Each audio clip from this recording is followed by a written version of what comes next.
ಸದ್ಯ ಗೃಹಲಕ್ಷ್ಮಿ ಯೋಜನೆಯ 11ನೇ ಕಂತಿನ ಹಣಕ್ಕೆ ಸಂಬಂಧಿಸಿದಂತೆ ಸಿದ್ದರಾಮಯ್ಯ ಸರ್ಕಾರದಿಂದ ಇನ್ನೊಂದು ಬಹುದೊಡ್ಡ ಆದೇಶ ಬಂದಿದೆ. ರಾಜ್ಯದ ಮಹಿಳೆಯರ ಖಾತೆಗೆ ಗೃಹಲಕ್ಷ್ಮಿ ಯೋಜನೆಯ 11ನೇ ಕಂತಿನ ಹಣ ಇನ್ನೂ ಕೂಡ ಜಮಾ ಆಗಿಲ್ಲ. ದೇಶದಲ್ಲಿ ಲೋಕಸಭಾ ಚುನಾವಣೆಯ ಕಾರಣ ಗೃಹಲಕ್ಷ್ಮಿ ಯೋಜನೆ ಹಣವನ್ನು ಸ್ಥಗಿತ ಮಾಡಲಾಗಿತ್ತು. ಆದರೆ ಲೋಕಸಭಾ ಚುನಾವಣೆ ಮುಗಿದ ನಂತರ ಕೂಡ ಗೃಹಲಕ್ಷ್ಮಿ ಹಣ ಇನ್ನೂ ಕೂಡ ಮಹಿಳೆಯರ ಖಾತೆಗೆ ಜಮಾ ಆಗಿಲ್ಲ. ಈ ನಡುವೆ ಸಿದ್ದರಾಮಯ್ಯ ಸರ್ಕಾರ ಗೃಹಲಕ್ಷ್ಮಿ ಯೋಜನೆಯನ್ನು ಇಲ್ಲಿಗೆ ಸ್ಥಗಿತ ಮಾಡುತ್ತದೆ ಅನ್ನುವ ಮಾತುಗಳು ಕೂಡ ಕೇಳಿಬರುತ್ತಿದೆ. ಗ್ಯಾರಂಟಿ ಯೋಜನೆಗಳ ಉದ್ದೇಶದಿಂದ ಕಾಂಗ್ರೆಸ್ ಸರ್ಕಾರ ಈಗಾಗಲೇ ಸಾವಿರಾರು ಕೋಟಿ ರೂಪಾಯಿ ಸಾಲವನ್ನು ಮಾಡಿಕೊಂಡಿದೆ. ಸದ್ಯ ಈ ಸಾಲವನ್ನು ತೀರಿಸಲು ಸಾಧ್ಯವಾಗದ ಕಾರಣ ರಾಜ್ಯ ಸರ್ಕಾರ ಗೃಹಲಕ್ಷ್ಮಿ ಯೋಜನೆಯನ್ನು ರದ್ದು ಮಾಡುತ್ತದೆ ಅನ್ನುವ ಮಾತುಗಳು ಸಾಮಾಜಿಕ ಜಾಲತಾಣದಲ್ಲಿ ಮತ್ತು ಮಾಧ್ಯಮಗಳಲ್ಲಿ ಕೇಳಿಬರುತ್ತದೆ.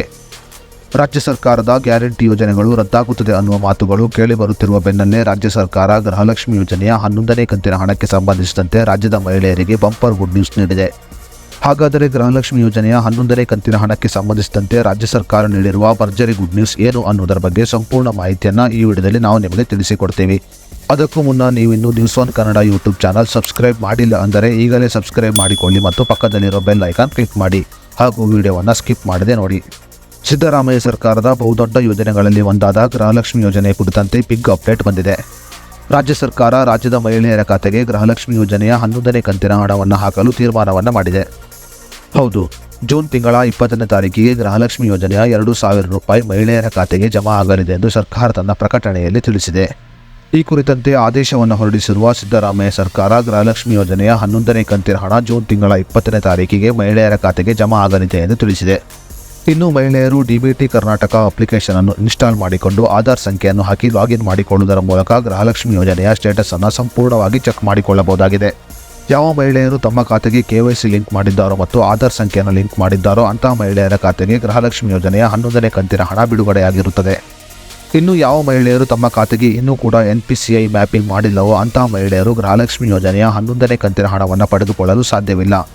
ಅದೇ ರೀತಿಯಲ್ಲಿ ಮಹಿಳೆಯರು ಡಿಬಿಟಿ ಕರ್ನಾಟಕ ಅಪ್ಲಿಕೇಶನ್ ಅನ್ನು ಪ್ಲೇಸ್ಟೋರ್ನಲ್ಲಿ ಇನ್ಸ್ಟಾಲ್ ಮಾಡಿಕೊಂಡು ತಮ್ಮ ಆಧಾರ್ ಸಂಖ್ಯೆಯನ್ನು ನಮೂದಿಸುವುದರ ಮೂಲಕ ಲಾಗಿನ್ ಮಾಡಿಕೊಳ್ಳಬಹುದಾಗಿದೆ. ಡಿಬಿಟಿ ಕರ್ನಾಟಕ ಅಪ್ಲಿಕೇಶನ್ನಲ್ಲಿ ಯಾವ ದಿನಾಂಕದಂದು ಯಾವ ಕಂತಿನ ಗೃಹಲಕ್ಷ್ಮಿ ಯೋಜನೆ ಹಣ ನಿಮ್ಮ ಖಾತೆಗೆ ಜಮಾ ಆಗಿದೆ ಅನ್ನೋದರ ಬಗ್ಗೆ ಸಂಪೂರ್ಣ ಸ್ಟೇಟಸ್ ಅನ್ನು ತಿಳಿದುಕೊಳ್ಳಬಹುದಾಗಿದೆ. ಸದ್ಯ ಗೃಹಲಕ್ಷ್ಮಿ ಯೋಜನೆಯ ಬಾಕಿ ಇರುವ 11ನೇ ಕಂತಿನ ಹಣವನ್ನು ಈಗ ರಾಜ್ಯ ಸರ್ಕಾರ ಬಿಡುಗಡೆ ಮಾಡಿದೆ. ಗೃಹಲಕ್ಷ್ಮಿ ಯೋಜನೆಯ 11ನೇ ಕಂತಿನ ಹಣ ಜೂನ್ ತಿಂಗಳ 20ನೇ ತಾರೀಕಿಗೆ ಮಹಿಳೆಯರ ಖಾತೆಗೆ ಜಮಾ ಆಗಲಿದೆ. ಅದೇ ರೀತಿಯಲ್ಲಿ ರಾಜ್ಯ ಸರ್ಕಾರ ಸುಮಾರು 1 ಲಕ್ಷಕ್ಕೂ ಅಧಿಕ BPL ರೇಷನ್ ಕಾರ್ಡುಗಳನ್ನು ರದ್ದು ಮಾಡಿದ್ದು, ಯಾವ ಕುಟುಂಬದ BPL ರೇಷನ್ ಕಾರ್ಡ್ ರದ್ದಾಗಿದೆಯೋ ಅಂತಹ ಕುಟುಂಬದ ಯಜಮಾನಿಯರಿಗೆ ಗೃಹಲಕ್ಷ್ಮಿ ಯೋಜನೆಯ ಹಣ ಜಮಾ ಆಗುವುದಿಲ್ಲ. ಗೃಹಲಕ್ಷ್ಮಿ ಯೋಜನೆಯ ಹಣವನ್ನು ಪಡೆದುಕೊಳ್ಳಲು BPL ರೇಷನ್ ಕಾರ್ಡ್ ಅತಿ ಮುಖ್ಯವಾದ ದಾಖಲೆಯಾಗಿದೆ. ಇನ್ನು BPL ರೇಷನ್ ಕಾರ್ಡ್ ಇಲ್ಲದ ಮನೆಯ ಯಜಮಾನಿಯರ ಖಾತೆಗೆ ಗೃಹಲಕ್ಷ್ಮಿ ಯೋಜನೆಯ ಹಣ ಜಮಾ ಆಗುವುದಿಲ್ಲ. ಜೂನ್ ತಿಂಗಳ 20ನೇ ತಾರೀಕಿನ ನಂತರ ಗೃಹಲಕ್ಷ್ಮಿ ಯೋಜನೆಯ 11ನೇ ಕಂತಿನ ಹಣವನ್ನು ಮಹಿಳೆಯರು ಖಾತೆಯಿಂದ ಮರಳಿ ವಾಪಸ್ ಪಡೆಯಬಹುದಾಗಿದೆ.